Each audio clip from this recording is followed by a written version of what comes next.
again. All right, thank you for that small break. We're going to move on to reports from administration 5.1, starting off with our Aerith Park design engagement. So I'll hand that over to administration. Yes, and for this, I'll hand it off to Ms. Heather May. Thank you. So this report is derived from a previous report regarding the assignment of land for the Wheeled Park at Aerith Park as proposed by the now dissolved Hinton Wheeled Park Association. Planning for park redesign was initially put on hold to allow for synergies between the Hinton Wheeled Park Association and Town Admin regarding the design at that park. So to inform Capital Works at Aerith in 2025, Admin undertook a preliminary public engagement to help shape the scope of design that will take shape potentially in 2024. Additional engagement will be conducted in 2024, where residents can provide feedback on costed design options. Overall, the intent of this report is to share preliminary results of engagement in preparation for the 2024 budget deliberation. So similar to our trail report regarding engagement that I brought back, I thought I would highlight just a few key points. So the survey consisted of 22 questions plus 2 with respect to demographics, so 24 in total. And largely the survey was categorized into 2 parts, what people are thinking about our current park features and thoughts around proposed future features.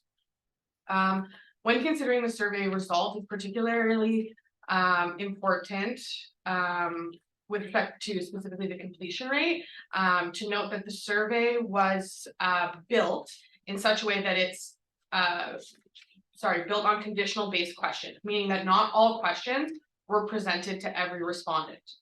So for example, if a respondent indicated that they did not want a picnic area at the park, they would not have been asked the follow-up questions to that regarding the design of that picnic area. Same goes for example, the skating rink, right? If they're not using it, they may not get asked future questions. So overall, the survey ran, excuse me, from August 10th to September 12th, so just over a month. We had 902 respondents, which is one of our highest survey results that we've had back, with 75% completion rate. I included a variety of statistics there, but I just want to skip over to the responses concerning the outdoor rink. So 64% of those who responded to the survey used the outdoor rink during the winter months. And of that 64, 67% of them would be in favor of relocating the ice service to another location within the hill area to prolong the longevity of the ice in the winter months. So within the survey, it was indicated to participants that one of the challenges operations that we face is that the ice surface, the location itself, gets direct sunlight from about 11:30 in the morning until the sun goes down, direct on the ice surface. So that makes it challenging to have our ice last as long. So putting it in a shaded location elsewhere may help us maintain the amenity for a longer period of service during the winter months. While 33% of the respondents who use the outdoor rink indicated that they would not be in favor of relocating the surface. So of that 33% that said, no, don't move it, 82% of those same respondents would be in favor of some sort of structure being built to create shade from the sun. So some options there, but I was quite surprised to see that so many of those who do use it would prefer it to be moved in order that they can use it longer. Jumping down to future park features, 65% of respondents believe that the town should invest in both the redesign and beautification of Aerith Park. 21% preferred beautification only, and 35% are less concerned with beautification, desiring largely a multi-use space. 19% of respondents indicated opposition to investing in either beautification or the redesign, with 11% of those 19 really not wanting anything done there. 93% of the respondents indicated that future Aerith Park design should include a picnic area. So that was the most common, yes, give us a picnic area, and 81% of those said it should be a combination of being able to sit out in the sun as well as having some shaded space as well. 68% of respondents were in favor of including spray features and parking solutions within future park designs. So currently we have only the one spray park, which is located in the valley next to the recreation center in Gordonmore Park. Another 68% of respondents were also in favor of initial park designs, including low-grade plaza-style wheeled park with integrated seating and natural components. I think it's worth noting that one of the questions we received when we brought Erith Park forward to announce that unfortunately the Wheeled Park Association had dissolved through COVID. One of the questions from council at that time was, well, what are we doing with any of the plans that they put forward? And the response we gave at that time was simply, we'd like to honor the vision as much as we could. So it was encouraging to see 68% being open to seeing what that could look like in its rendered design format. So with respect to this report, the recommended action for this evening is simply to accept for information. It should be noted that there's no change in the level of service at this time associated with accepting the report for information, nor are there any budgetary implications currently. At this time, I can take any questions. Thank you. Thank you, Ms. Way. Council, any questions? Councillor Taylor. Did I hear you right? Is this coming to us during budget? That's correct. Oh, The okay. design. Well, then it's relevant to ask my question, if I could. Well, what I've noticed from past years, we tend to do with these kind of surveys, we ask the public for everything they want, and then we get a wish list of about 30 or whatever items. But we don't, when we make a decision, what we really need is a cost for each of those items when we make the decision, because if we're going to do something that's going to be really, really expensive, then we would want to know about that, like roof for a outdoor skating rink or something, right? Is it, would that's going to happen at budget time? We're going to get the cost broken down for some of these ideas, so then we can look at the part of the project and the individual costs of the different segments of the project. Because we didn't do that with the Performing Arts Center. We just went out and asked everybody, then we built it for everything everybody wanted, and we ended up with a $6 million facility. So Thank you for your question, Councillor Taylor. So in 2024, what will be before council is planning dollars. So this is the design phase only. So we used this first round of engagement to solicit comments from the public regarding what amenity types might fit. And those amenity types were derived from the Parks, Open Spaces and Trails Master Plan as it's already been determined. Okay, so through 2024, the budget request is simply for planning dollars to create a design. The public at that time, using our engagement software online and also some open houses, will be able to see what each amenity costs. And then there's even the possibility to give them, like, if council were to say, okay, your budget is 500,000, I can give them all the different costed amenities and they can make an effort at creating that budget. There's a million different ways with our engagement software that we can include that for the public, but the intent absolutely in 2024 is to come out of 2024 with a well-rounded costed plan to potentially put forward for construction in 2025. no, that's excellent. Giving the public a cost for stuff they're going to say they want is an intelligent approach. Thank you. Thank you, Councillor Taylor. Any other questions from council?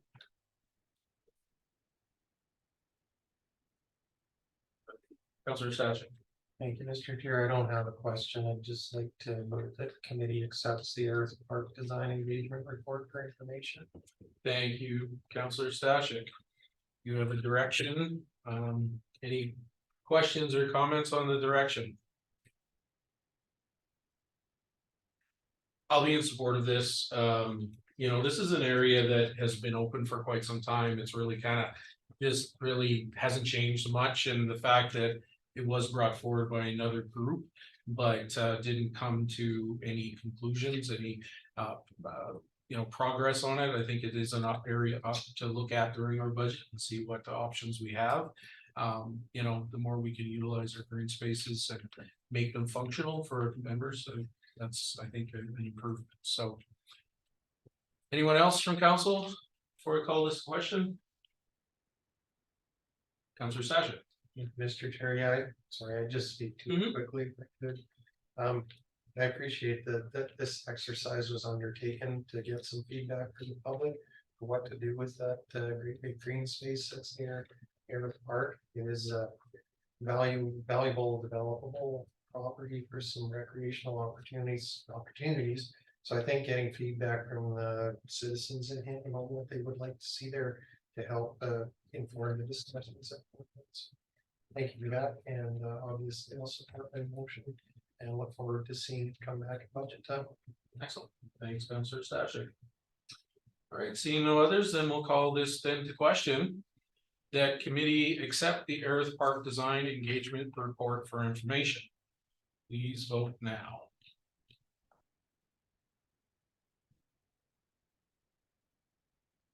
Yes, Councilor Taylor, you're in favor?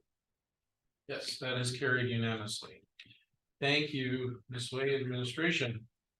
Moving on then to our second item under reports for administration, we're gonna move on to the draft FCSS level of service policy CS 7202. And I'll hand that over to administration. And I will ask Ms. Jupe to speak to it. Thank you, through the chair to the rest of the committee. So this,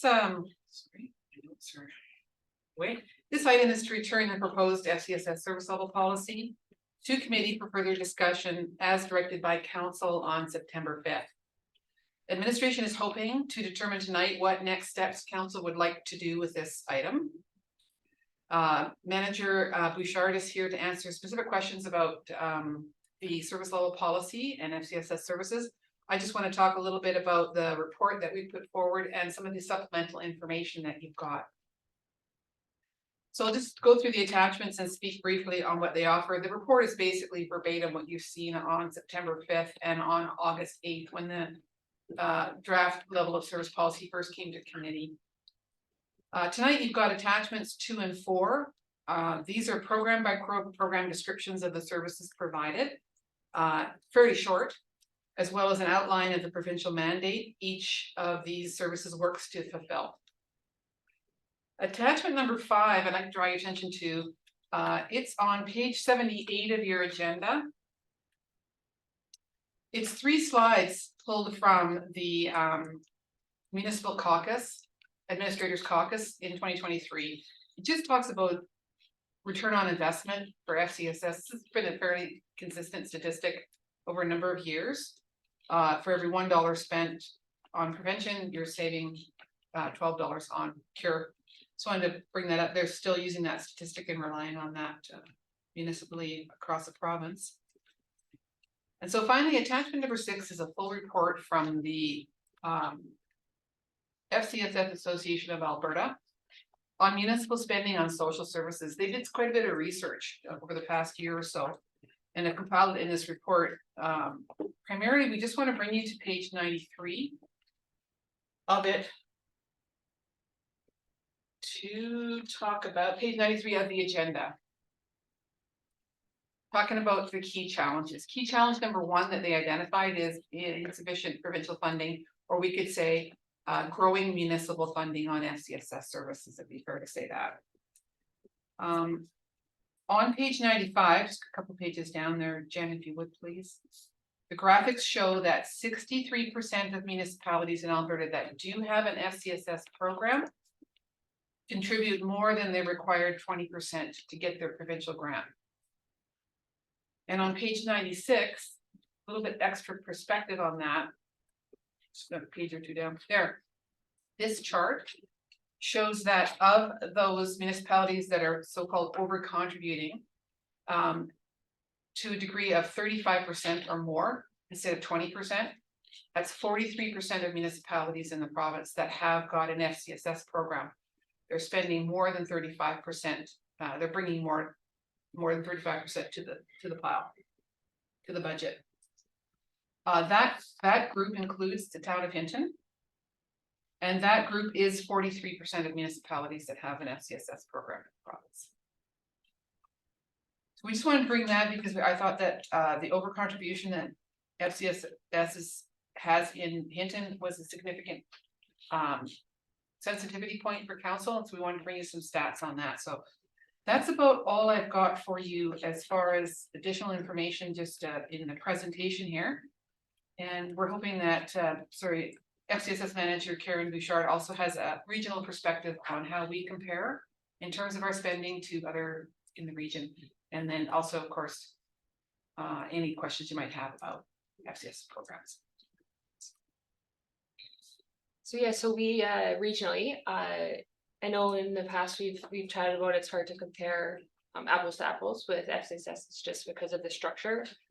Some FCSSs have multiple funding, whether it's mixed with recreation, mixed with a variety of departments.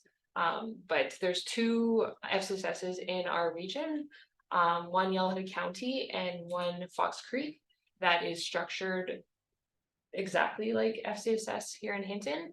And so we kind of just gathered the percentage of over contribution that their municipalities contribute. And so Yellowhead County and Fox Creek municipality contributes 6% more over contributes, and 6 times more, and same as Hinton. So we are in that range too. We just thought that would be good information to share too, budget wise regionally. And I can take any questions on that note. Thank you. Councilor Taylor. The comparative communities that I would regard as comparative would include some of the following: Edson, Coaldale, Mornville, Whitecourt, Rocky Mountain House, Drayton Valley, Westlock, similar in size and budgets, and they're commonly what our finance department compares to when we compare with other surrounding towns. So how do we compare in terms of core versus non-core funding with those communities? And could you define what you mean by core? When you say core, are you just talking about our contribution, like our 20%? I'll refer this one to Ms. Juke. So thank you for that question, Councillor Taylor. Core funding, I believe, refers to the provincial funding and the 20% matching that the municipalities have to put up to get that provincial grant. So that 20 and 80 together is your core funding. One of the difficulties with comparing municipalities across the province is that the municipalities can be centered closer to each other and further away from each other. Hinton is quite remote. When I was in central Alberta, you could, with a 20-minute drive, access about 5 FCSS programs. And none of those programs asked you when you walked in the door where you were from. And so the other difficulty with comparing them is the manner in which they're delivering their services. And I think Manager Bouchard can talk about direct versus indirect better than I can. So I'll pass it over to you. Through the rest of the committee. So you had mentioned Councillor Taylor comparing, say, to Edson. So Edson's FCSS is structured differently than Hinton. So Edson FCSS used to be completely structured indirect programming. So they would receive their funds and shoot dollars out to nonprofit groups. About 5 years ago, they slowly moved to a direct program servicing model for a couple of reasons. They actually just recently lost their Boys and Girls Club. Their funding that they shot indirectly to the Boys and Girls Club, they found it was too hard to manage and follow the FCSS mandate. So again, they still do a mix of indirect and direct programming, but again, the structure of comparing Hinton FCSS and Edson FCSS is hard to do funding wise due to that. Taylor? That's good for now. I have more questions, but I can wait. Okay. Councillor, I know myself. So just to confirm, so we're over contributing, so 20%. What are we over contributing exactly percentage wise? Over and above that 20%? Roughly. Well, I'll just mention trade-offs, so. Manager Bouchard will have more information again, but I will say that we are contributing 6 times 6 times. the required contribution. And the required contribution is Just over 88,000. 88,000, and we're doing 6 times that, which is the exact amount that Fox Creek is doing, and Yellowhead County is contributing 7 times their required contribution. So if I may then to follow up, what are we on if we weren't to do that in other communities? I'm not just saying us, well, obviously it's a trend, but what is the government not, like, what would we lose? Like, what would, for program wise and everything, if we were just to do the 20, you know, because I was reading that report and it talked about Alberta Works in communities. And I know some more remote communities, it's not in person anymore. It's usually over the phone. Is our community the same? Like, are we compensating for that potential as an example that other communities are, or? To share to the rest of the committee, so, we aren't compensating for that, that is an impact in our community for sure, of it going to the 1-800 toll free, but. Federal, applications like CPP old age, those aren't provincial applications, so. FCSS offices have always and will always support and, individuals that need help with CPP old age, which has been a huge increase. Because the population's aging and it's that baby boom generation that is now retiring. So again, Alberta Supports lost a worker, has it, you know, maybe pushed a few more people through our door, but Alberta Supports never just, they didn't do the federal application paperwork. Does that answer your question? Yeah, I'm trying to wrap our head around, because I believe in FCSS, of course, full-heartedly, it's required. My only concern is hearing that number is quite, I guess, shocking a bit, and seeing other communities doing it, and it's that cycle of we're getting downloaded by our provincial government and we're just picking up the costs. And my worry is the danger is why are they then going to give us more money if we keep picking up extra costs, you know, just like any other program, you know, that we are subsidizing them more. And I guess that's where I believe we need these programs, but it goes to show how much advocacy we need to do, you know, as a town, to our province and to our ministers. And I know the AM conference is a big push right now. I know there was a survey going out there of what's being downloaded onto your community and things like that. Because I mean, that's disturbing that, you know, because I'm seeing that being a loss of a lot of services that are required if we were to go back to, you know, to that. So, yeah. So just a comment through to the chair to the rest of the committee. I do understand that point. I think the loss of ParentLink is a perfect example of, I don't know, like, it's an example of some provincial downloading because they changed the structure, but it is something to note that once we lost the ParentLink center, we did a survey out to the community. We wouldn't have done a restructure because we had to do a restructure during that time too with the loss of funding. So we actually did a restructure to ensure that the current services that we are offering in the community were still meeting the needs. So when we did the survey of all of the families due to the loss of ParentLink Center, and did they want something in place of that? That the answer was written on the wall. So that's why then we did a restructure in our department and created the Hinton Family Center. So again, I wouldn't have saw that as provincial downloading. We just picked it up from the province. We saw the need in the community and developed the program due to the need in the community. Thank you. I mean, just a few comments to that.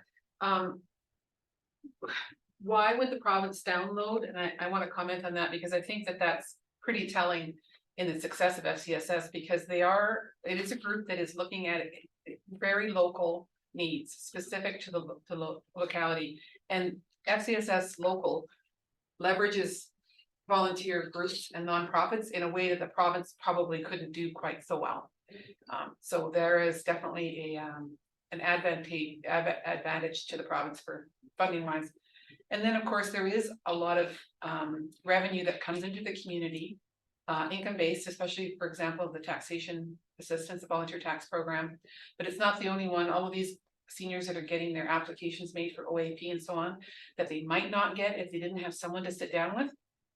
That money's coming into the province, and it'd be an interesting exercise to look at what the impacts revenue wise on the community actually tally up to in some way. Thank you. Councillor Taylor?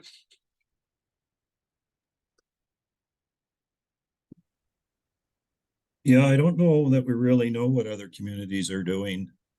We know that 2 communities are doing that aren't typically used as comparators to our town. But we don't really have a good idea what 7 communities who are comparators to our town are doing. So that's not really I don't think a fair statement to make. How did we get to this level of funding? 600% over our core level.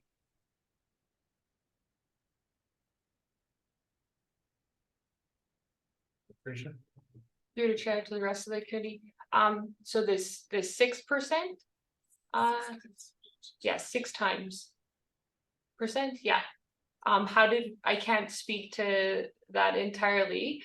I've been in FCSS for the last 10 years, and there has been no increase in our funding in the past 10 years. There's been a $75,000 decrease in funding in 2020. But aside from that, there's the only increase that you would have seen would have been the COLA and the basic across the board that you would have seen in the overall entire town budget. Could I follow up? Yes. Yeah, I'm not speaking to the importance of the programs. I'm only speaking to who pays. But when, say, for example, when the provincial government cut a program and said, we don't want to fund it in this area, did we just keep on funding it, or did we cut that program, or did that ever happen? So I think when it comes to something like ParentLink, it's a very good example of that. So the ParentLinks were canceled across the province on very short notice, and a new opportunity was provided to municipalities to apply for a grant fund for a different program design. It's a similar thing. It's called Family Resource Network, and FCSS people worked very hard and very fast to apply for FRN funding, it's called. And so the FRN program that we have at Town of Hinton is at least partially grant funded, and maybe Manager Bouchard can talk to what % of it is done that. But we didn't just take on all the costs because the town wanted it, but it's rather that we did our level best to get on board with the new design and get the grant. Through the chair to the rest of the committee. We applied, for the Family Resource Network funds, and we have 1 position, and that is 100% grant funded. There was no increase of cost to our budget to take on the Family Resource Network program. In addition to when we took on the Hinton Family Center that replaced the ParentLink Center, there was no increase of funding. We restructured and cut some programs in our department to replace with the Hinton Family Center, because that was a greater need that the community was telling us in the community. Councillor Taylor, we good? That's fine for now. Okay. Council, any other questions for the draft FCSS level of service policy? Councillor Taylor? Yeah, I'd like to try to seek consensus on an item if I could, please. Is that appropriate? Yeah, go ahead. Yeah, I don't think I have enough information to go with the recommended action here. And I'm very encouraged by the response that different communities are doing things differently, that some are going to nonprofits, some are doing it directly. And I think the value in what I'm going to suggest might be obtained by doing the comparisons. I'd like to seek consensus that we direct administration to compare the core and non-core funding levels for these FCSS type programs. And Can you slow down, Councillor Taylor, first? okay, we'll slow. Give her a chance to catch up. Okay, I can't see what she's doing, so I don't know. Okay. Where are you at, Ms. David Campbell? Core and non-core funding. Core and non-core funding program. To compare core and non-core funding program levels for FCS type programs.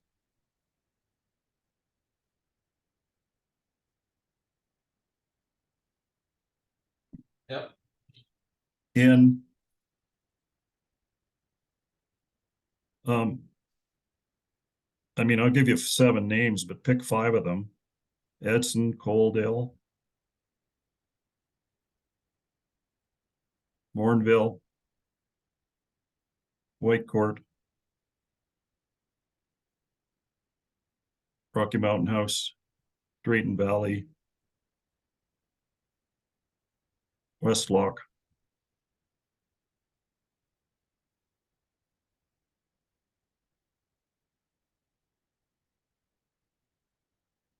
Is that it? No, Okay, along with a comparison of program delivery levels and individual programs.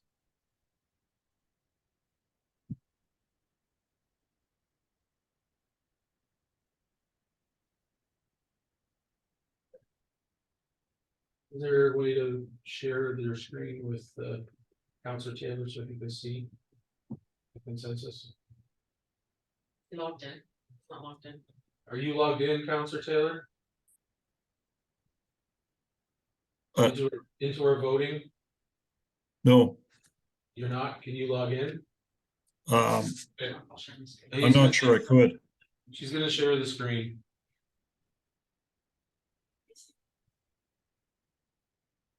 Can you see the screen?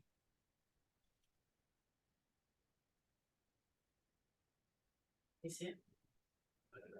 Can you see the screen with the motion? Yeah, I'm just reading it now. Thank you. Okay, perfect. Consensus that council direct administration compare core and non-core funding levels for FCSS type programs in Edson, Coaldale, Morinville, Whitecourt, Rocky Mountain House, Drayton Valley, Westlock, along with a comparison of program delivery models and a comparison of individual programs. Okay, so that's captured. No, program delivery models, I guess.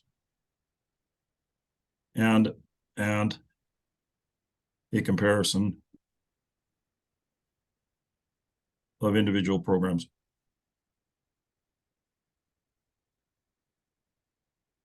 And I don't know if I have to say it, but I don't need all 7 compared because you might not be able to get all 7, but at least 5 or 4 out of the 7 would be good. Okay. I'll speak to it when you allow me. Yeah, if you want to speak to it, go right ahead. If we could see it too, Jen, here. Yeah, I think that the facts show that we're about 600% over contributed to this program according to the core level of funding that that is being provided, and there might be better way. This seems like an extreme level of contribution, and I think if we're going to continue to take on these responsibilities that are clearly provincial responsibilities, we have to look at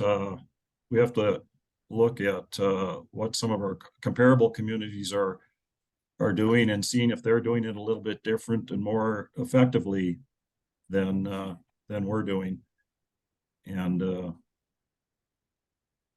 I think that when we look at some of the survey results we're going to look at later on in this program, we'll find that there seems to be a very high rating for some of our core level of services in this town, you know, services, roads, water, sewer, protective services, and a lower level of rating for other types of things. So we have to be very careful on how we can spend money on all these programs to keep you know, taxes and be as efficient as we can to keep taxes within reason. And yeah, that's good for now. Thanks. Okay, thank you, Councilor Taylor. So we have a consensus, council, any comments or questions on it? I have myself, Councilor Reese, and then Councilor Stashik. So I guess I need some clarification because I guess I'm not seeing what Councilor Taylor is seeing.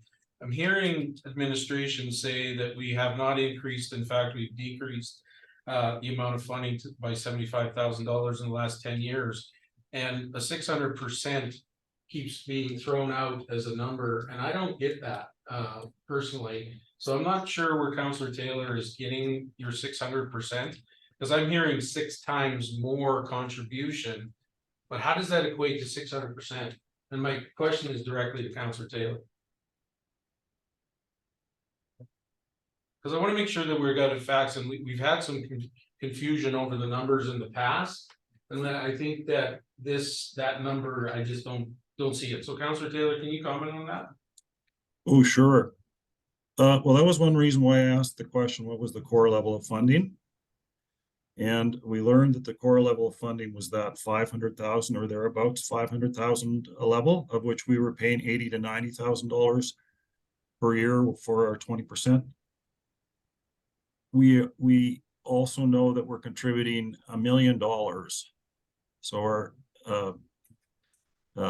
contributing $1 million, or the Hinton taxpayers are now paying an extra $500,000 over and above the core level of funding as defined by the Director of Infrastructure. So 80 to 90,000 over 500,000 works out to approximately a 600% over contribution over what our 20% is, or a 100% over contribution on the overall program of $500,000. Hope that clears it up. Thank you. Okay, so I'm gonna look to administration for any comments on that, because It's June. It's June third, that up. So thank you, Councillor Taylor, for an opportunity to just run through. Just want to make sure that we're very clear on this. The FCSS service department, service branch, has a budget of approximately $1 million in expenses. It also has a budget of approximately $500,000 in cost recovery. That's fees paid by people that are using the services that it's providing, that the town is providing. But the $510,000 that is taxpayer funded, of that amount, $89,000 is required in order to get a grant from the provincial government of total $355,000, including our $89,000. So we're putting the $89,000 in to get the rest of the $355,000 in grant funding. That grant funding, by the way, is considered as part of our revenues. So of the $510,000 that the service branch uses of taxpayer funded money budget, of that amount, $89,000 would have been contributed, and the rest is additional so-called over contribution. Thank you very much. That's entirely consistent with what I just said. Thank you. but if I may follow up, that hasn't changed in 10 years, correct? So we've always, in the last 10 years, over and above that 89,000 or whatever, have contributed that amount by taxpayers. That's correct. Okay, all right, I have Councillor Reese and then Councillor Stashik. Thank you, Mr. Chair. You know what, part of me is saying, let's do this survey just to show that we in Hinton, FCSS is setting the bar. Okay. Here's a concern that I have. We don't know the negative impact of our decisions until we make them. I'm thinking back to the RCMP presentation. We cut 2 positions, and maybe the increase in crime is attributed to not having those 2 positions on the street. I will not be supporting this motion or this direction. Thank you. Thank you, Councillor Reese. Councillor Stashik. Thank you, Mr. Chair. If you'd indulge me, I have 2 questions, one for Councillor Taylor and one for administration. One for Counselor Taylor is what would Counselor Taylor envision be the process for moving forward with the original recommendation regarding this level of service policy? I'll leave it at that, and then I'll ask a question for administration. Counselor Taylor? Question is to you. Yeah, I thank you for that. I appreciate that. I would see we would look at some of these surrounding towns that are actually comparable and see what they're doing and use that as a core basis for what we want to do. And more than that, look at some of the different methods that they're using to get the money. I could follow up. Absolutely. Okay, I appreciate that, but I'm talking more the nuts and bolts. The recommended action is that this come back to regular for a decision. So are you thinking that you want to get that report back before this comes to regular? I'm assuming that's contingent on you being able to make an informed decision when it does come back to regular. Am I correct? Yeah, that's correct. Yes. Okay, so we would need something to direct administration to do something further anyway. And then my question for administration, or if I'm gonna support this or not, what are we looking at for a timeline? Amount of effort that it's gonna take to collect this information, build it into a report and have that come back to committee? I'm assuming it's coming back to committee? I don't think so. Administration? So I'm thinking, Chair, to the rest of committee, I'm thinking about 3 months. Because the complexity level here is quite astonishing. So when you talk about not just the funding levels, which is one thing, in 4 different municipalities compared to Hinton, that's 5. You're talking about also the program delivery models, so indirect versus direct, largely I think there, and a comparison of the individual programs. Multiplied by 5 and doing a comparison that can provide information that will be something you can find a decision in. I think to do that, we'd have to probably work for about 3 months. Certainly not budget, and so we're looking at, I would say January, February, early February perhaps. Thank you, administration. Councilor Session. Any follow-up? Is there anyone else? Thank you. No. I'm ready to move on, but I need to think about that. Okay, well then I do have myself and then I can put you back in. I see the intent of this. My only concern is every community is different. And we start comparing, our FCSS does a very good job of finding out what our community's needs are. And that's what FCSSs are designed to do, is what is our community's needs are. And if we start comparing ourselves to other communities with different needs, then we may not be considering our needs. And that is my concern. I take a hat from my other position and work in a lot of those communities, and they're totally different. The services are different, the needs are different, the priorities are different. You know, sure, they have some commonalities to a certain degree, but I just personally, I don't know what that exercise and the amount of time that would take and that exercise do. I think we're trying to better understand FCSS and its programming and what it brings to our residents. The fact that you know, we've already reduced 75,000, and really this boils down to is our provincial government is not funding us the FCS program enough. I mean, $5 million into $100 million budget, from what I read in the RMA, an extra 5 million for the entire province is nothing. You know, how that's going to be distributed. So I really think that the only way that that's going to happen and still provide good services to our community is we got to advocate hard for, you know, our provincial government to step up and start to, I mean, the last funding increase was since 2015, and now we got 5 million. That's all they're going to contribute more. And they're, quite frankly, we're really happy about that. And really, it's not a lot. So I don't think I could compare to to support this at this time with the amount of work and effort that it's gonna take for this budget season anyway, so that's where I'm at. Anyone else? Counselor Stashik? Thank you, Mr. Chair. After thinking about it for a bit, I think, I'm not gonna support the motion that's before committee today.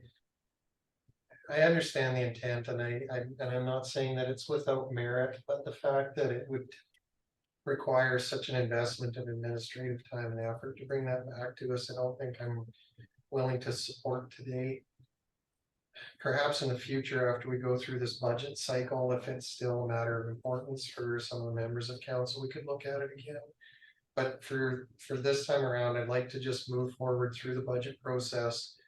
See what we can accomplish through the budget process and consideration of FCSS asks this year. And move forward that way. I don't want to see this held up for another 3 months to get a level of service policy. So that's my thoughts. Thank you. Okay. Counselor Taylor? Yeah, more information is important to me, because, we're getting asked to hardwire in, basically a, 100% over the core funding level, of funding over what the provincial scope of the program is. So that $500,000 to me is a lot of money, and I need more information on that to see how we compare with other communities, because we don't know. And the fact that they have actual differences is very encouraging, and I think that's one of the ways we'll learn to try to make this more efficient. Thank you. Counselor Stashik? So yeah, if I may, continuing to think about this, I don't know that for me that a comparator between other communities carries that much value for me. I think it's important that we take a look at our community and the funding that we're putting into it and make a decision about whether we feel that that FCSS is being adequately funded, if it's being underfunded, or if it's being overfunded. And I think because it's local and we're daily in touch with the local citizens, that's the test for me to make a decision. To me, how much Westlog's funding and what programs they offer, I don't know that really carries much weight for me. I don't know what their issues are. I don't know what their concerns that their citizens have. I prefer just to base it on our own snapshot in our community.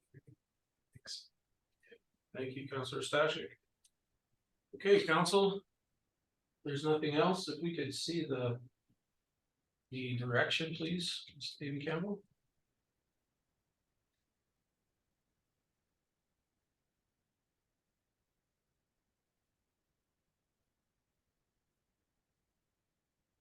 Maybe there we go. You do it. Send that to the vote.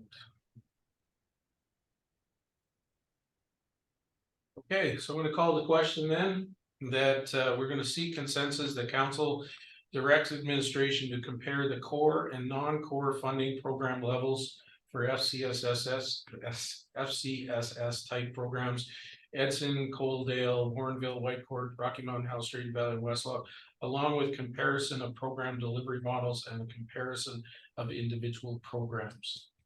I can please ask you to vote now, please.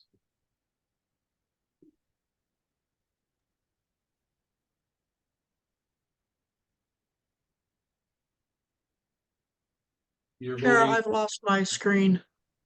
Okay, so although so far I have myself and Counselor Stashik against.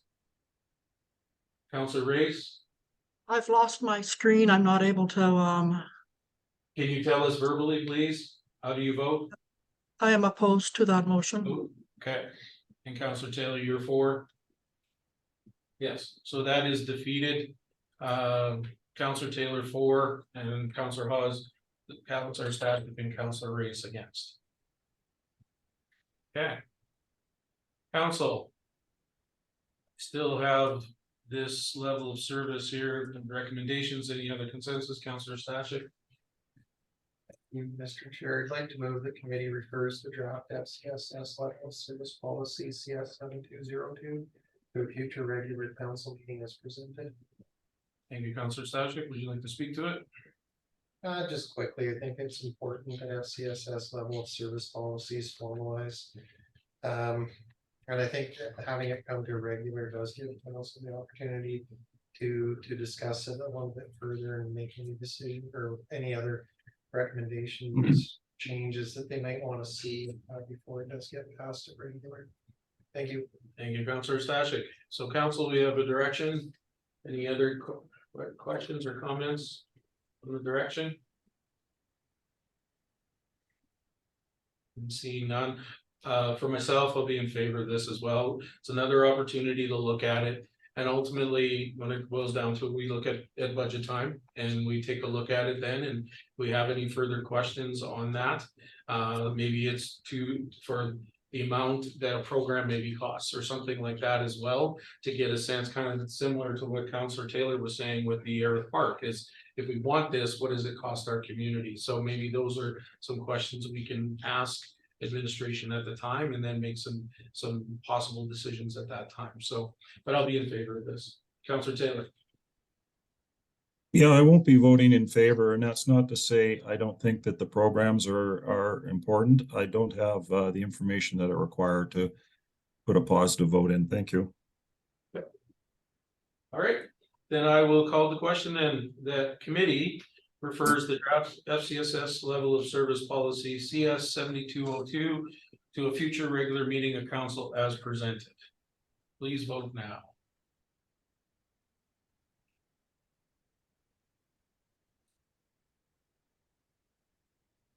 Councillor Taylor.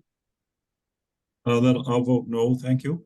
Okay, so we have, that is, carried, and it is, myself and Councillor Stashik and Councillor Race for, and Councillor Taylor against.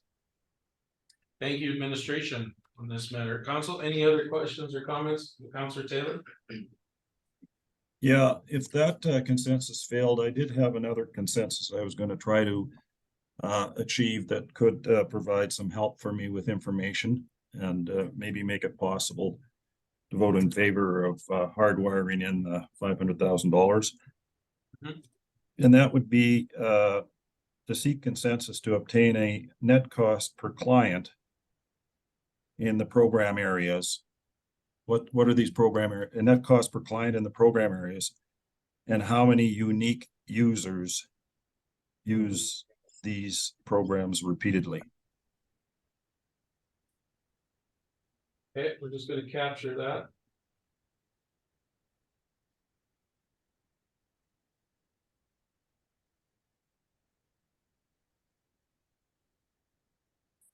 And I'll get Miss Davy Campbell to share it with you, Councillor Taylor, so you can see it. Thank you.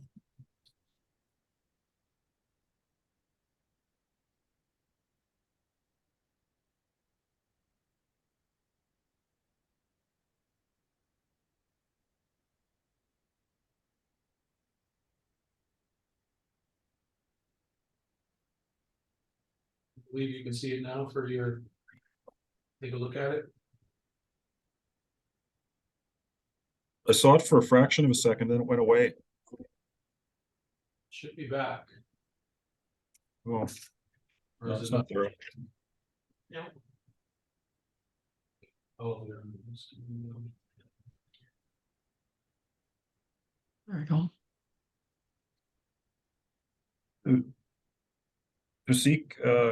To seek consensus for a net cost per client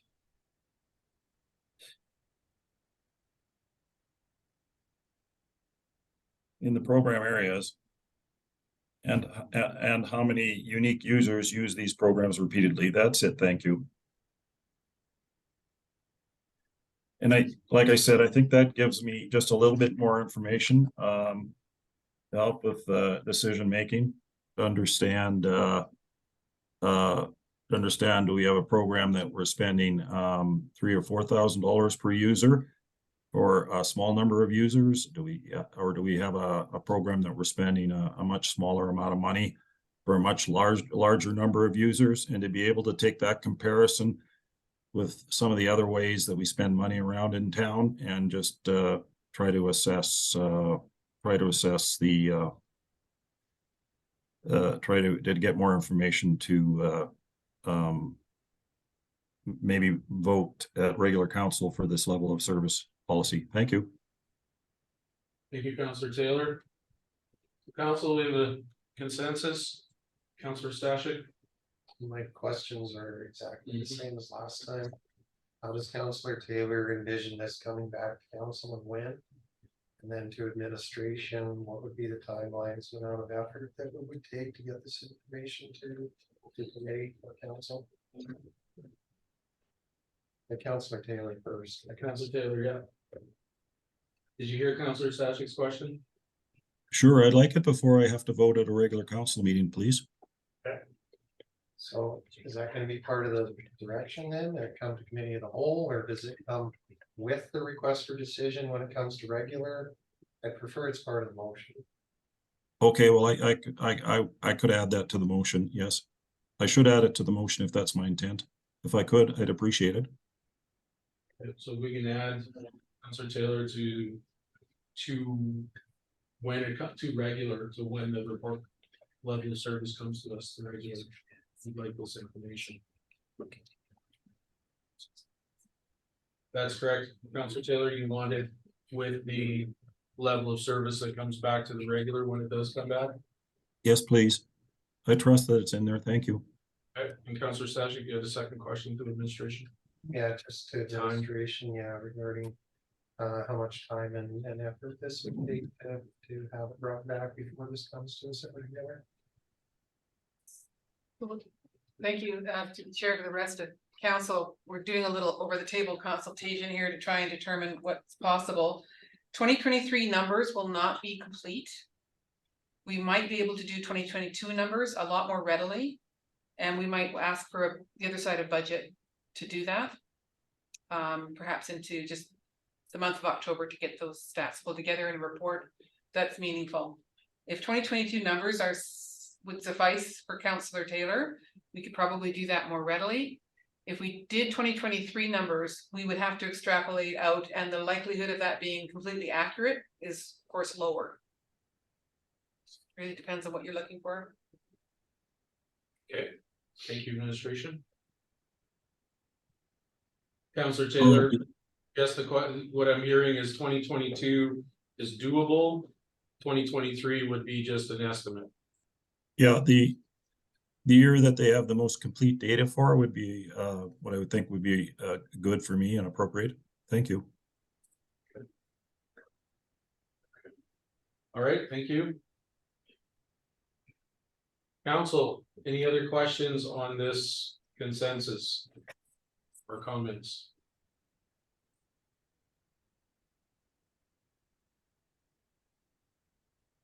I guess I'll speak to it real briefly. I'm not sure I personally need this information, but based on what administration has said, that it's doable for 2022. The stats are there. It'll take a little bit of work, but it's less work than the previous. I'll be in favor of this. The more information that we can get and understand it, I'm open to. So yeah, that's where I'm at on this consensus. Councilor Reyes. Thank you, Mr. Chair. I too will support this. Anytime a counselor needs more information to make the best decision they can make, I will support. Thank you. Thank you, Councilor Reyes. Ms. Bouchard? Yeah, I just have one clarity question Yep. to the chair to the rest of the committee. So for the numbers for 2022, are you requesting uniques or returning? Councilor Taylor? The intent is to get somebody that uses the program regularly. If you just have a one-off that just shows up once and doesn't show up on a regular basis, that to me distorts the picture that I'm getting. Okay, so total number. That clear enough for? Yeah, thank Okay. you. Okay, Ms. David Campbell, if we could see the or the direction then.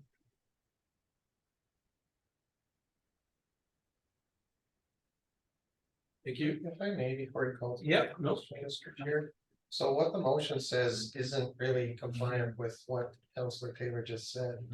The motion says unique users, but if, unless I misheard, it was, he just agreed to total numbers. So that would be repeat users too. Right. Councillor Taylor?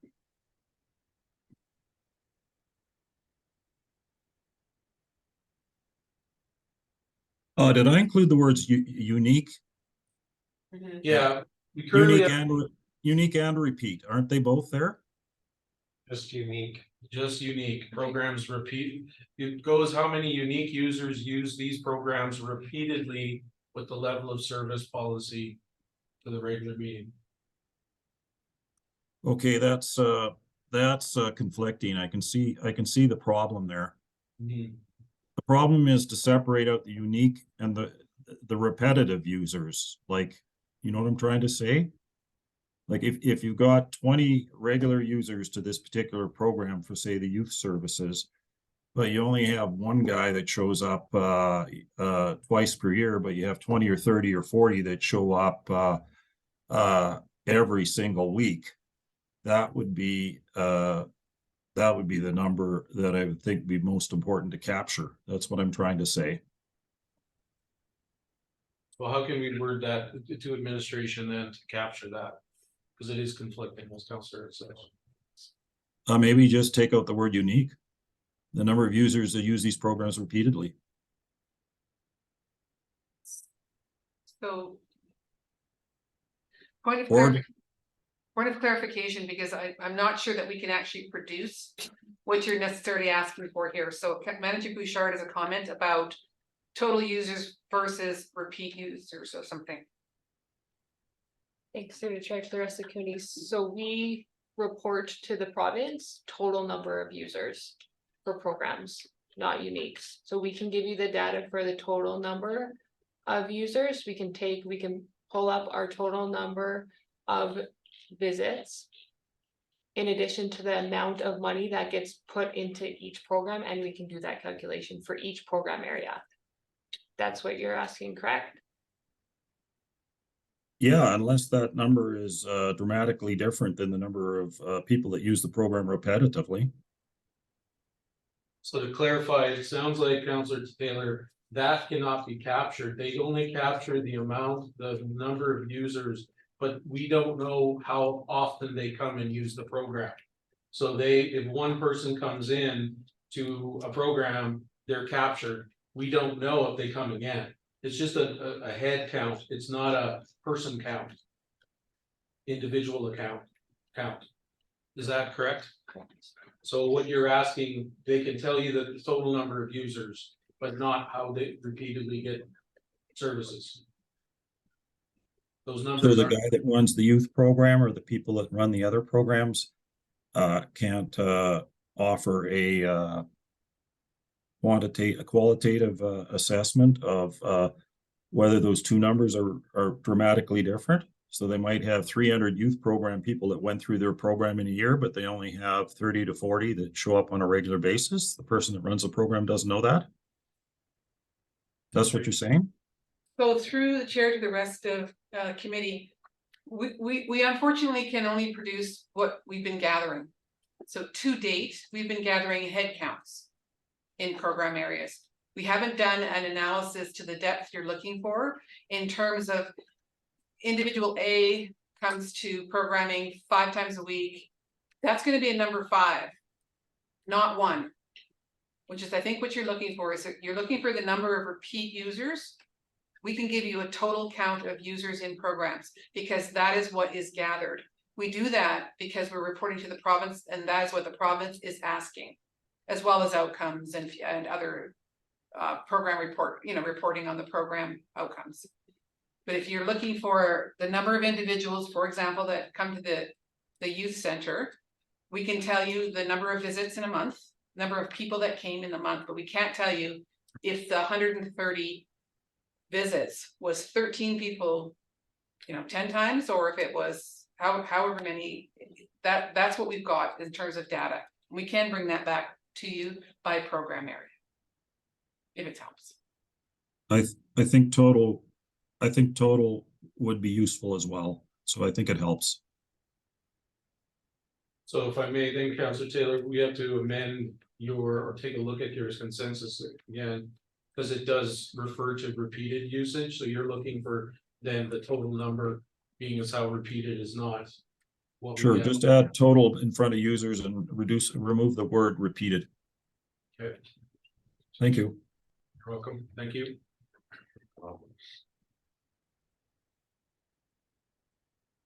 Okay. We'll see that first, and then I'll open up for any other comments or questions.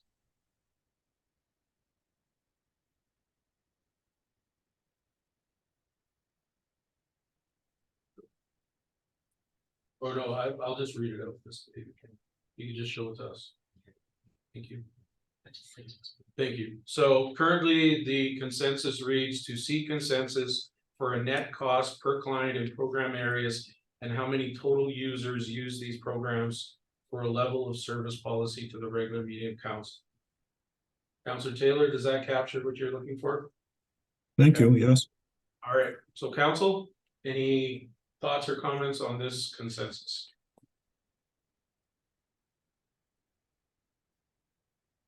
I mean, I'm even more in favor of this now because this is already numbers that are had. So it's probably not going to be that difficult for our administration to provide those. You know, and to go over and above, you know, that's something that we'd have to in future talk to as a council and to administration to see if that is something we prefer in the future. But currently right now, I'm in favor of this, so. Question for clarification as well, Chair, if I may. Mhm. Councillor Taylor's asked for net costs. So is he talking about, sorry, Councillor Taylor, are you talking about the cost of the program after grants and after user fees? Talking about the cost, yes, I'm talking about, I think the answer is yes. I think, I'm talking about, you take the revenues for, say, that particular program and you subtract the costs. Right? And the revenues could be a grant, it could be money, it could be a program where you charge per person, like the what do you call that, the day camp program, etc. So I mean, there might be some programs that actually run at a profit. Thank you. Thank you. Okay, thank you, administration. That clarification. Councillor Stasha. Sorry to be believer then. I think that's a valuable way to look at it. Would that be broken down by gross cost, revenue, and then net cost? When the report comes to us?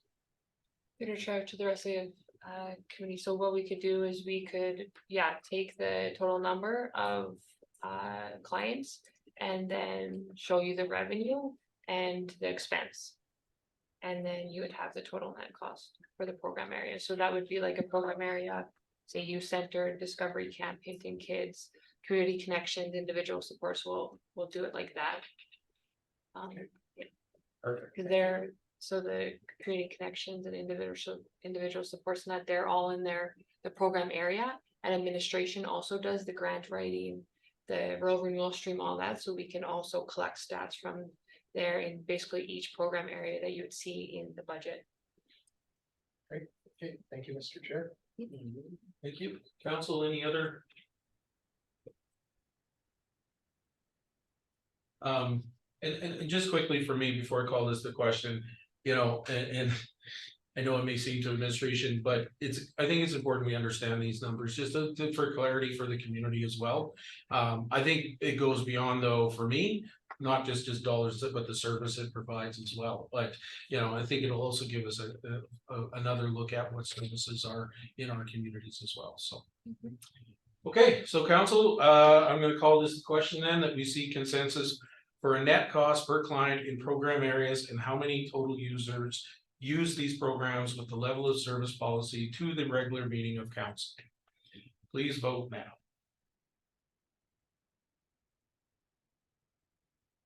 Okay, and Councillor, you're for, good, that is carried unanimously, so. Perfect, and council, any other, Councillor Taylor? Yeah, I'm sorry, this topic's just too important for me not to ask this. I'm not gonna ask for a consensus or anything, but since Joanne and I are at the AUMA, and since Joanne and I are gonna have an opportunity to ask the minister responsible for this program questions, and I believe it is Thursday, I was hoping for council's indulgence to work with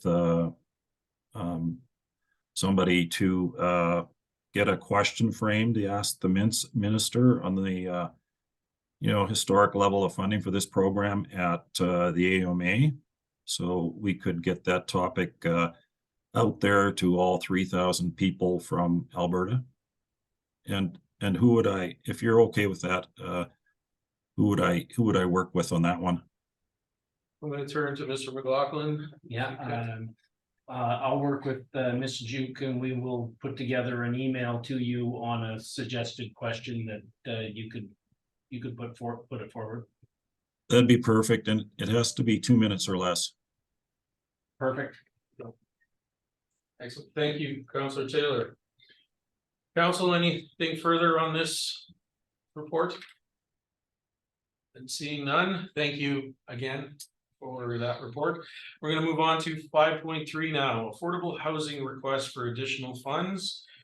And I'll turn this over to Mr. McLaughlin, I believe. Yes, thank you, Chair. So I will be presenting this myself. I know many of you attended the open house at the affordable housing project. I think in general, the community came out in fairly good numbers, and we're pretty pleased to see such a complex opening and available in the town of Hinton. So this report is to basically tell you where we're at financially with the project, and we are over budget, and we are seeking council's direction in terms of some additional expenditures that we have been asked for by the Evergreens Foundation. So in putting this together, we put together one table summarizing the budget for the project and where those funds were coming from. Then we provided you another table that generally provides where the additional expenditures occurred. As you look at that, you can see that we tried to bring the project back in budget by managing the landscaping, paving, and sidewalks, but we're still over budget. I would sort of point out that we're still sort of within a 10% range on the project, so it's not like we're grossly over. But really what we're doing today is we're seeking council's direction in terms of which of the items that Evergreen is requesting that you would like to see completed on this project. And take any questions. Excellent. Okay. Thank you, Mr. McLaughlin. Councillor Taylor.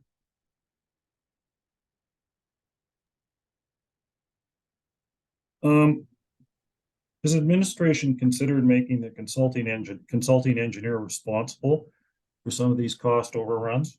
Why or why not? And I'm thinking like things like missing a Fortis power line underneath the project, or starting construction on a project which then we have to go back and do more site work, or not having the cost allowance nailed down.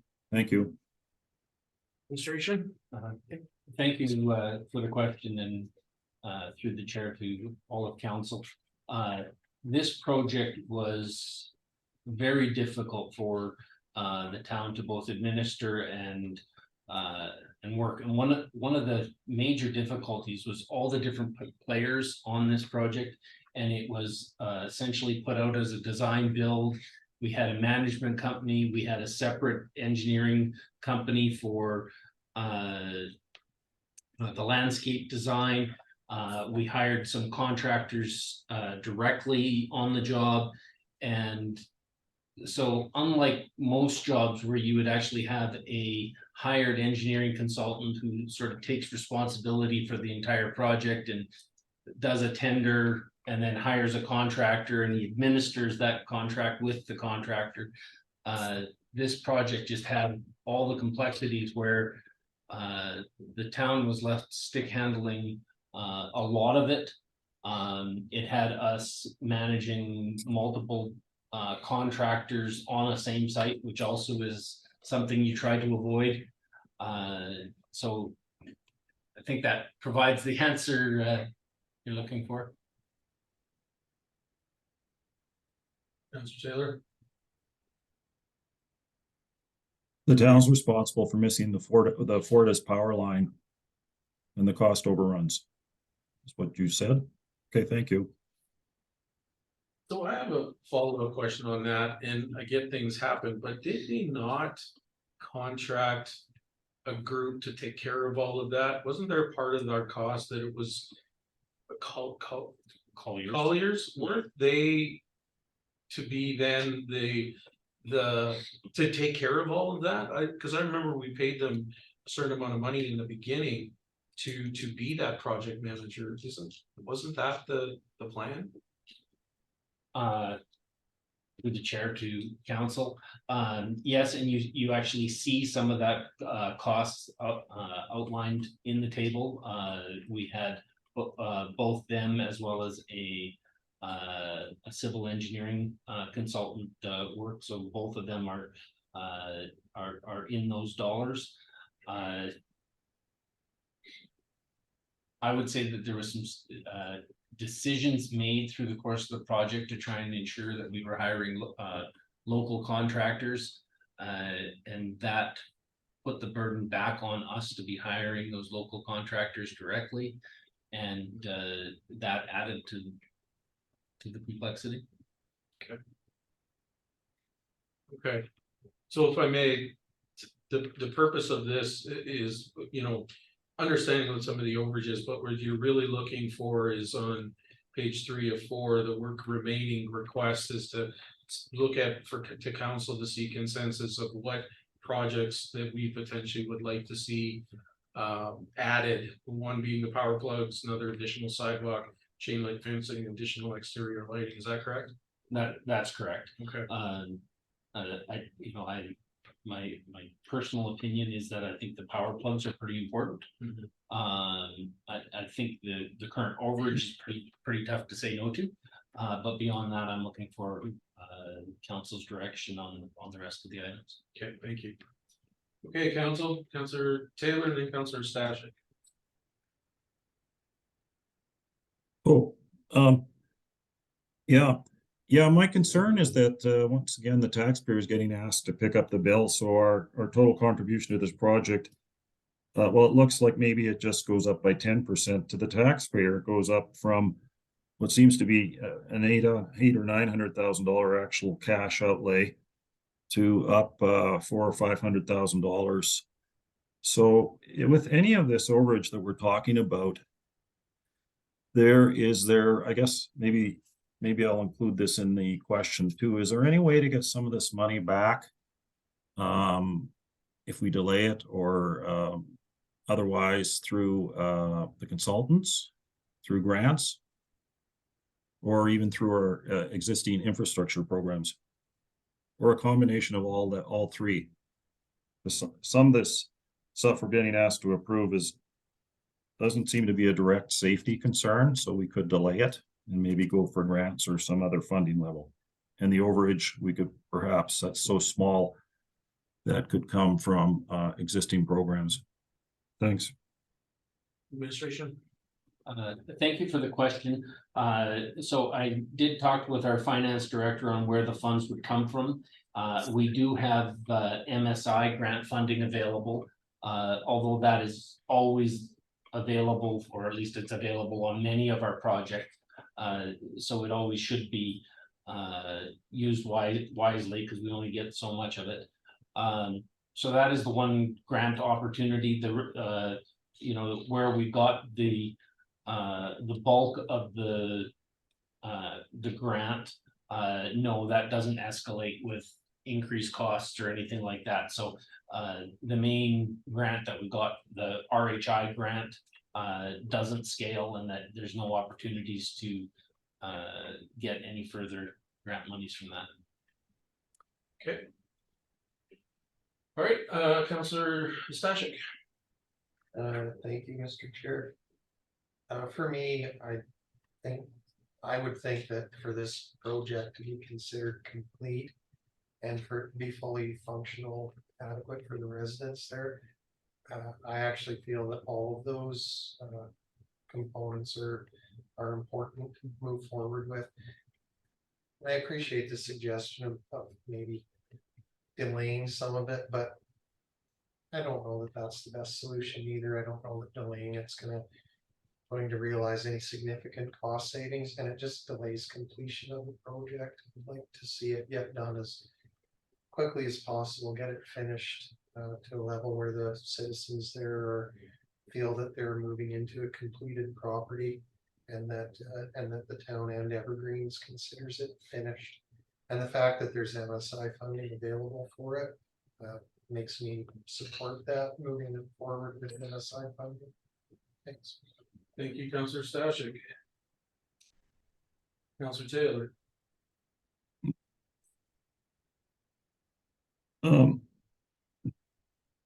I'm okay with moving forward with the chain link fencing and the additional exterior lighting, because I feel that those are important safety concerns. The $30,000 for plugins and the additional sidewalks for $75,000, I believe could be delayed while we explore other funding opportunities in light of the taxpayers' current investment of $350,000 plus in each unit. Thank you. Thank you, Counselor Taylor. I have myself in the queue. I'm of the opposite. I think the power plugs are essential for that area with our winter months and things like that. And you know, and I'm not certain. I mean, I know vehicles nowadays don't necessarily have to be plugged in, but I'm not sure of all the vehicles that are going to be there. So I see that as a necessity. You know, and I'm of the same mind. I think we got to finish this project. We started it. I don't want to piecemeal it. There's additional costs. Do I want those additional costs to happen? They've happened.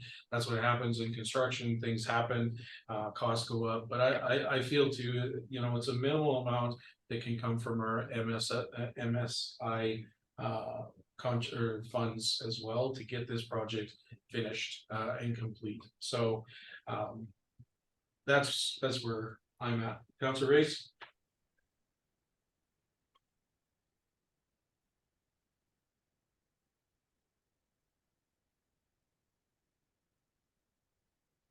You're still muted, Councilor Race. There you go. Chair, is there a motion on the floor? Not yet. Okay, I'd like to make a motion. Okay. Or direction. Go ahead. Seeking consensus to direct administration to apply for MSI funding to cover the cost of 10 parking power plugs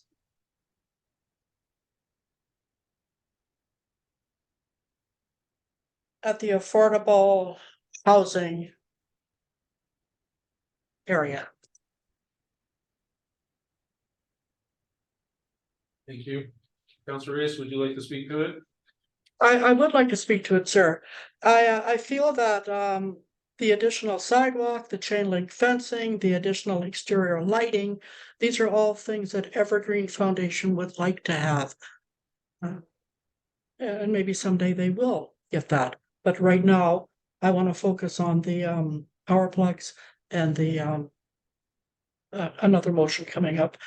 That $203,000, I know we have the money in the MSI, but that $203,000, that's almost 2% of tax money, hey?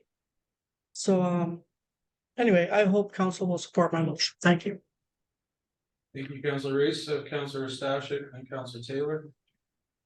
Just a question regarding that motion. I'm not sure that's a motion that we can make it committee of the whole. I'm not sure how to handle that. It's got to come back to regular anyway. Thank you. If we wanted to pick them all one by one and decide if we want them to come back to regular, okay, but I don't think we can give direction to do an application at committee of the whole. Thank you, Counselor Stashik. That is correct. I appreciate that. Yeah, I guess. Counselor Race, that's a motion that's more for regular, than it would be for a committee meeting. Because we're directing to apply for MSI grant funding. So, it would be more of looking at consensus for each one of these and then, whether they come back to regular and then administration would then bring back the funding source, for that for regular.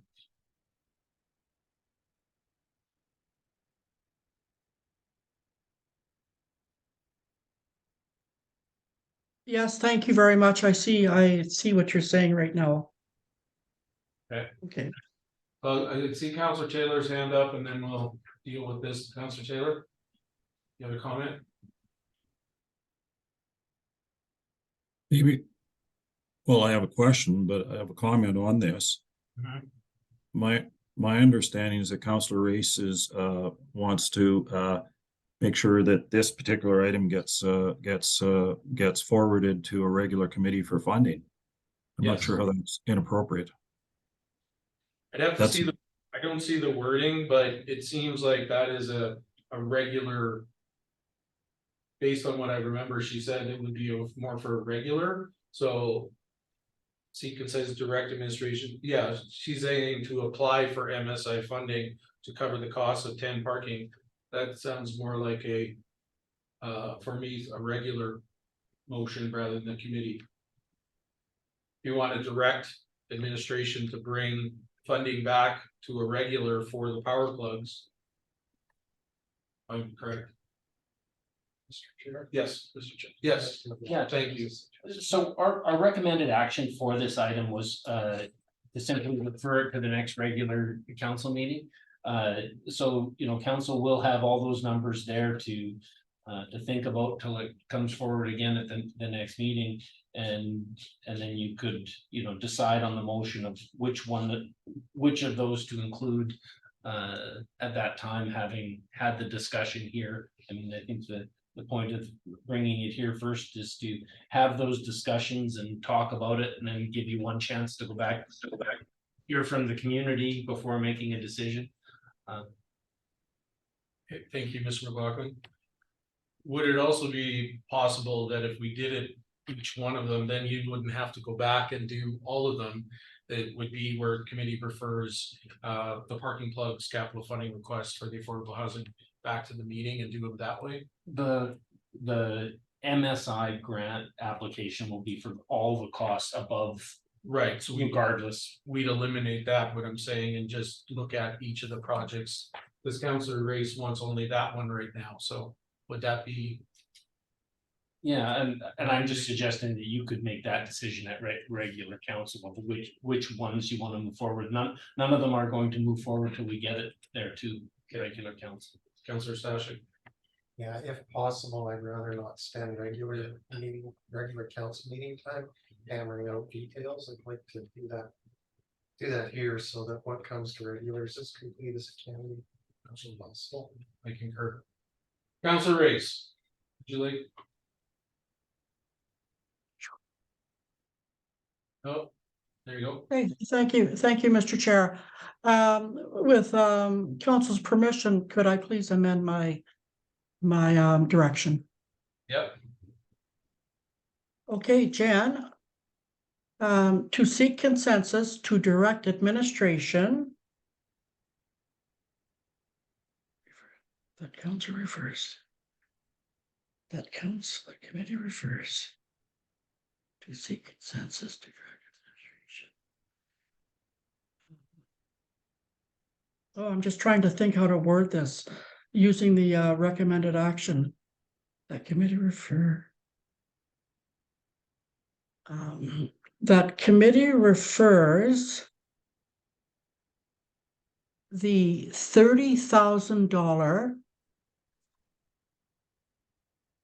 parking power plugs funding request . for the affordable housing project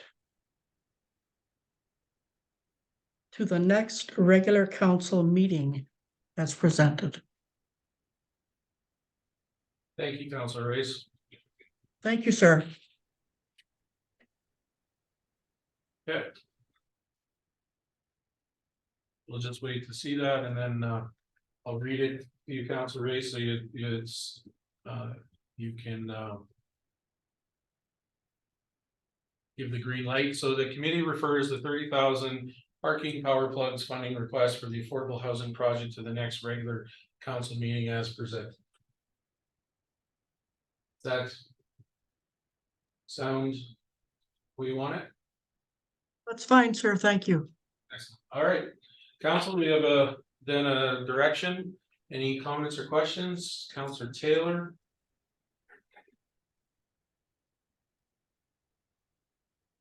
How many of these folks have or are going to have cars? Administration? These are really low income, right? Yes, actually, there's a large number of vehicles that have been parking on the street up until this point when the parking lot is open. And has actually been causing some issues with the parking lot not being available.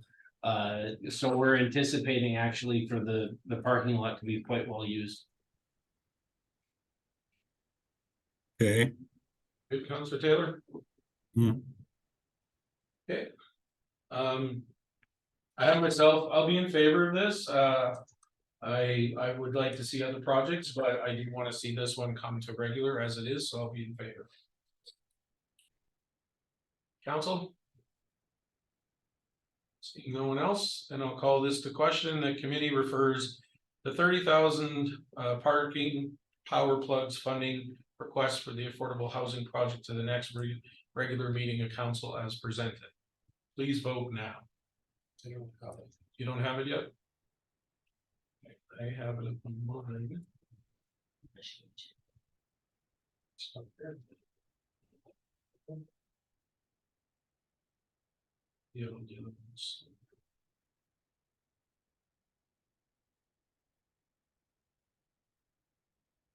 This one, you can vote. Okay, so we'll vote. Okay, all those in favor? Councilor Race, myself, and Councilor Stashik opposed.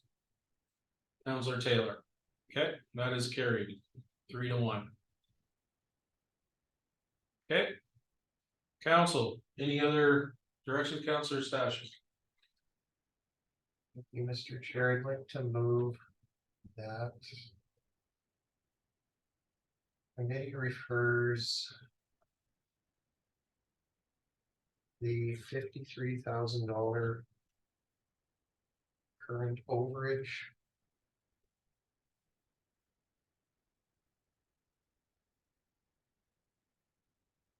for the affordable housing project to the next regular council meeting for decision. Thank you, Councilor Stashik. You bet. I think that one we kind of have to, that's already costs that have been incurred. They have to be paid for somehow, so the decision would have to be made at regular. That's supporting that one comes forward. Thank you. Thank you, Councilor Stashik. Council, we have a direction to bring that 53,000 overage to back to regular council. Any questions? Councilor Race?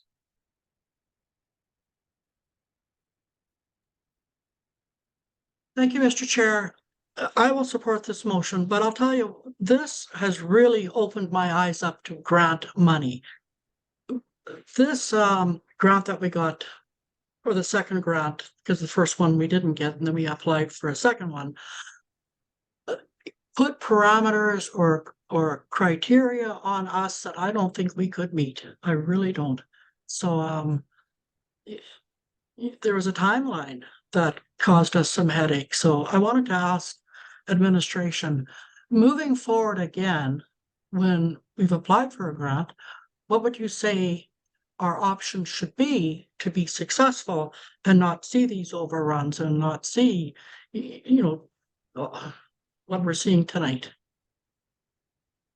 Administration? thank you, through the chair to all of council. You know, this project was done as a design build with a very rapid schedule. And, you know, any time that you have a project that you're trying to accelerate, the chances of your costs going up through construction also go up. So I think this comes back to how we plan our projects, and I think you'll see some of that at budget time with the direction we would like to go is, you know, take our time through the design phase, make sure that the projects are ready to go, and then do the projects, as opposed to you know, deciding to do a project in the fall and rushing a project to get construction done by spring. So I think what is important is that we take the time ahead of time, get designs done, apply for grants for projects that you want to do regardless. I think is the strategy that you should be looking at moving forward. Thank you, administration. Thank you, sir. Thank you very much. I really appreciate that. It's, I'll certainly look at grants a little bit differently, especially if there's a timeline attached to it. Thank you. Okay, council, any other comments or questions on the consensus? Councilor Taylor?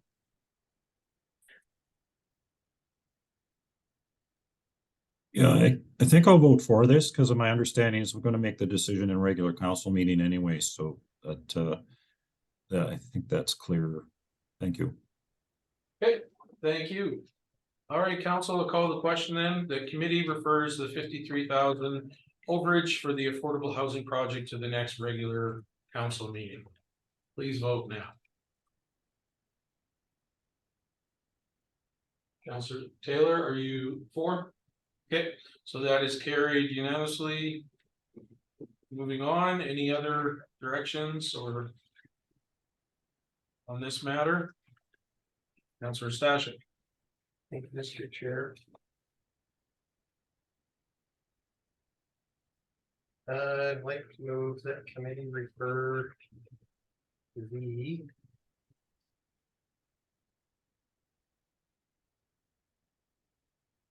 additional exterior lighting for $25,000 for the affordable housing project, the next regular council meeting.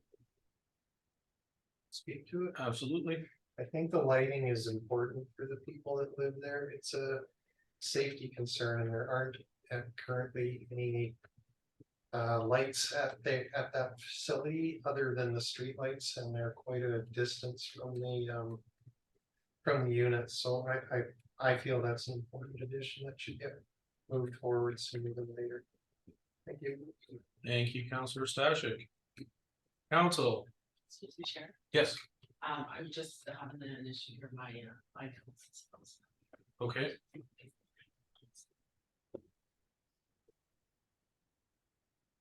Is it we can fix it quickly or do we take a break?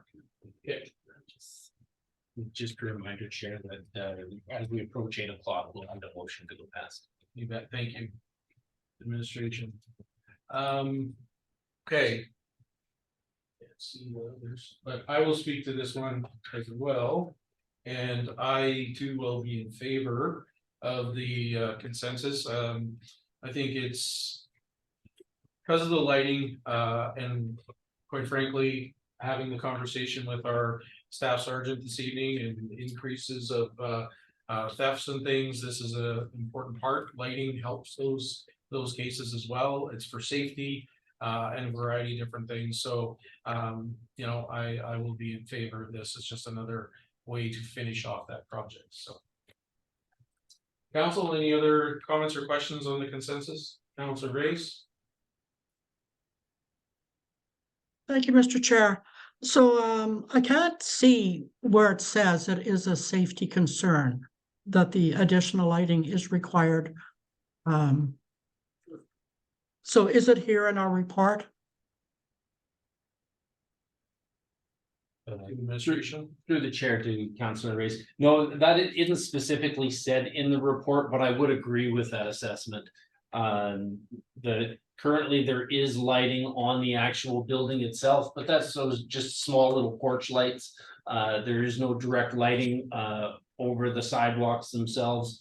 And come winter time when we have lots of darkness, I could certainly see the benefit. But if you end up doing the additional sidewalk, it becomes even more important if you're walking out and behind the units as they're suggesting with that sidewalk. So it becomes even more important if you decide to do the additional sidewalk.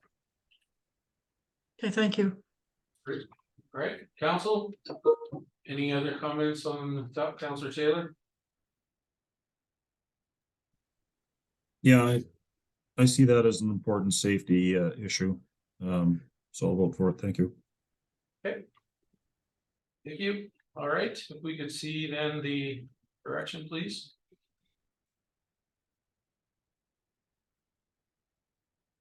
Through Thank the you. chair, sorry, Councillor Stashik, can you just confirm that that was the motion? I counted it. Yep, other than it had the dollar value, I can't remember if the other ones had the dollar value. They did, so we might as well, yeah. Yeah, so, okay, so for $25,000.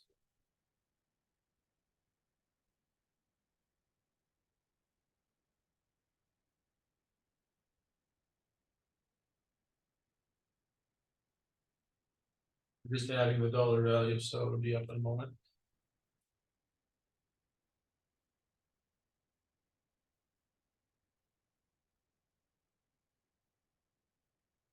There we are.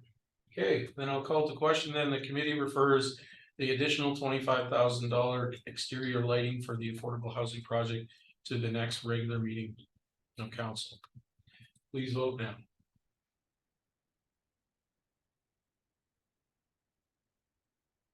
You're for, Councillor Taylor? And that is carried unanimously. Thank you very much. Council, anything else on this matter? Councillor Stashik. Thank you, Mr. Chair. I have a question for administration. The additional sidewalk, I just want some clarification.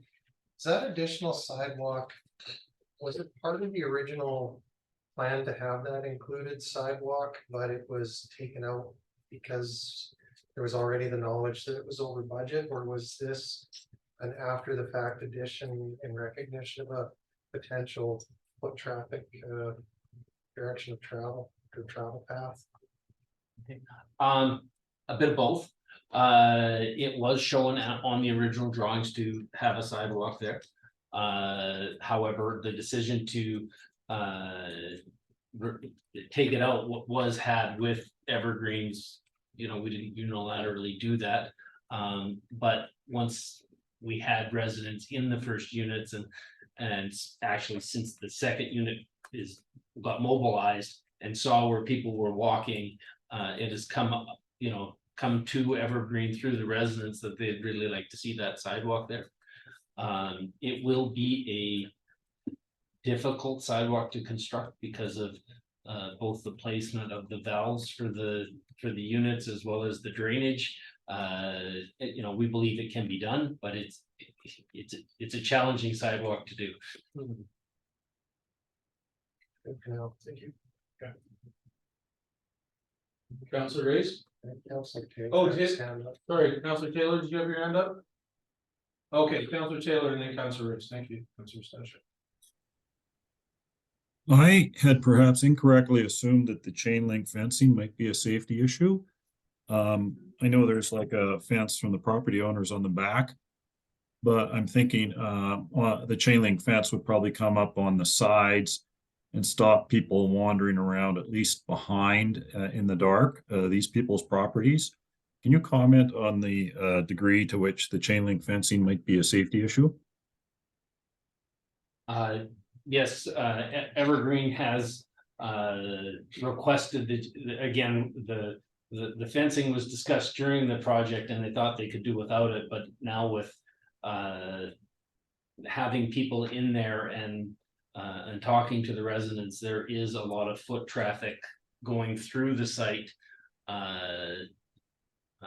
That's sort of as a destination, people going through, and so the chain link is to try and stop that foot traffic from walking through the site. It's people who don't live there that are walking through the backside of the property. Thank you, Councilor Taylor. Councilor Race, then I'll put you back in the queue, Councilor Taylor. Thank you, Mr. Chair. These actual expenditures, are they carved in stone? Or could they be less or a little bit more? Thank you, Councilor Reese. They are a couple of the items we actually have quotes for, or at least quotes for part of the work. But they are our estimates. They are not written in stone. We will try and be as cost effective as we can when doing them. Although as we get into fall, things usually aren't cheap. Well, I'm thinking winter and sidewalks and cement. I don't know if that all mixes. I just have one more question, sir. Quickly, has Evergreens indicated that they have any money that they would like to contribute to any of this? Through the chair to the rest of the council. No, in fact, our agreement with them actually has a funds that we will basically keep a funding available for shortfalls for the facility. That's part of the agreement that with it. And so this facility will operate very close to break even with the town paying for your cost sharing nature repairs through the agreement. So just by the nature of how little the rents are and that sort of thing, there would be no funds available for them to add to the costs. Thank you. Councilor Taylor.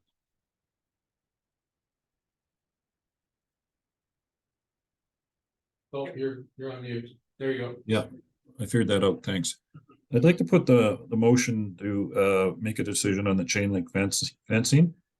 Just use the motion that we used for 25,000 for the additional exterior lighting and substitute the chain link fencing.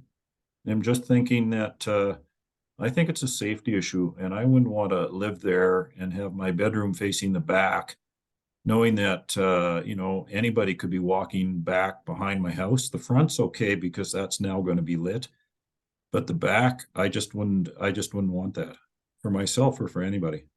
So I'd like to get a consensus to the same as the other wording, if we could just substitute the word. Thanks, Councilor Taylor. All right, council, so we do have a direction or seeking consensus to add the chain link fencing at $20,000. Coming back to regular, any comments or questions on that?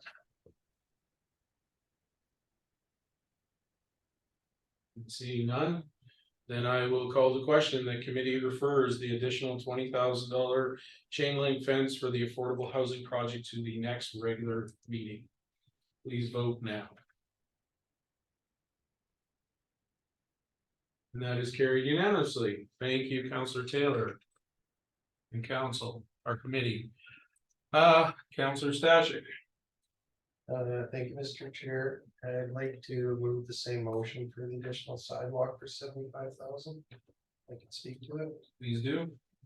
I think this is important too. It was recognized in the original design that it was likely going to be a natural foot traffic path. Was removed for cost consideration, but now that there's residents in there, it looks like it's come to reality that actually is a natural foot traffic path. I believe there's a safety component in that too, in the sense that if people continue to use that shortcut through the winter when it's not without a sidewalk that can be properly maintained, they're running the risk of slip and fall incidents. And I just think for the ease of the residents and the consideration of making sure the project is finished, that I would like to see this included as well. Thank you. Thank you, Councillor Stashik. Committee, we have a consensus. Any comments or questions on it? Councillor Taylor, Yeah, I won't be voting for that. I don't see that as a safety issue. I see that as something that we could delay and possibly get administration to get grant funding or other sources of funding in the future. Thanks. thank you, Councillor Taylor, Councillor Reyes. Thank you, Mr. Chair. So it says here that the residents would prefer a shorter path to the parking lot. Is the long path to the parking lot a safe walk? Through the chair, yes, I would say that going the long route is the safer route and will continue to be, even if the other sidewalk was constructed.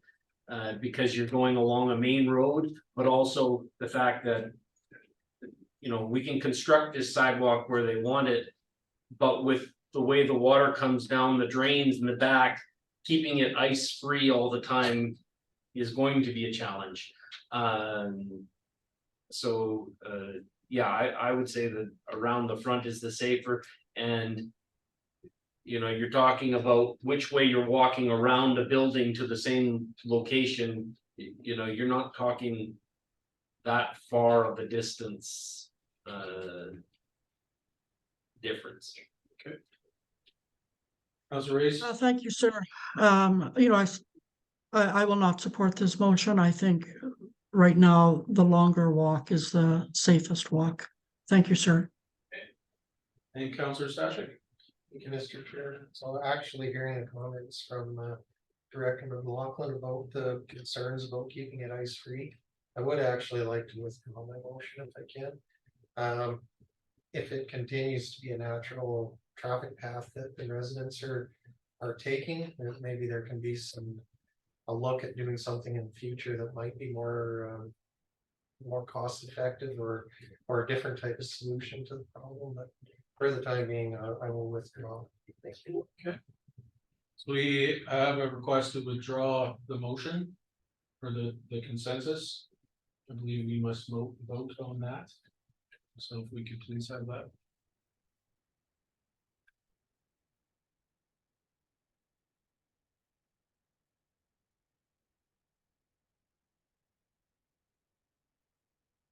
Okay, we're going to be moving to withdraw the committee referring the additional 75,000 sidewalk for the affordable housing project. If you agree, please vote now or disagree. That is to withdraw it. Councillor Stashik, all right, that's carried unanimously, thank you. That brings up one, I guess, matter, because I agree. The question that I have then is, should people be walking through that area in the first place then with sidewalk or no sidewalk? And is there liability issues to us? And if so, should we be blocking it so people can't, being as how the drainage and everything is gonna cause ice buildup? Through the chair, I think that's something that we monitor as it goes forward. You know, the sidewalks have only recently been there, so it takes a while for a person to change their habits. Secondly, once the winter snow comes and you're only shoveling the sidewalk, the habits would change as well. But we won't, if I may, follow up, liability issues is something, if we were to take that fall or something happen, is there any liability to us being that it's how our I wouldn't think so. I mean, we're providing a safe route with a safe sidewalk. It's wheelchair accessible, you know, all those good things were still looked after. That I think if someone chooses to take a different path. Okay, thank you, administration. All right, Councillor Stashik. Mr. Chair, since we have a few more items yet to get through tonight, at 7:57, I'd like to move to extend. Thank you, Councillor Stashik. Council, we have a motion to extend.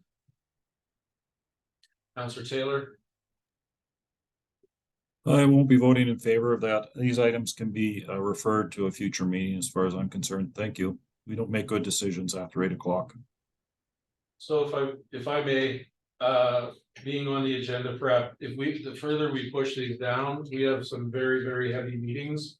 I don't foresee these taking a whole lot of time, so I'll be in favor of this because it'll just make for longer meetings to come. With budget season upon us, we've got a lot of matters to deal with, so I'll be in favor. Counselor Stashik. Thank you, Mr. Chair. That's exactly the point I was gonna make. The last couple of agenda planning meetings. We've got very full agendas going through October already, and moving these agenda items to a future meeting are just gonna make those future meetings that much longer. They're already very full. I'd like to get through them tonight. Thank you, Counselor Stashik. Okay, council, any other comments on this? Counselor Taylor? You changed my mind. I'll vote to extend.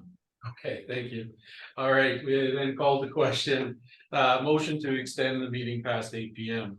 Please vote now.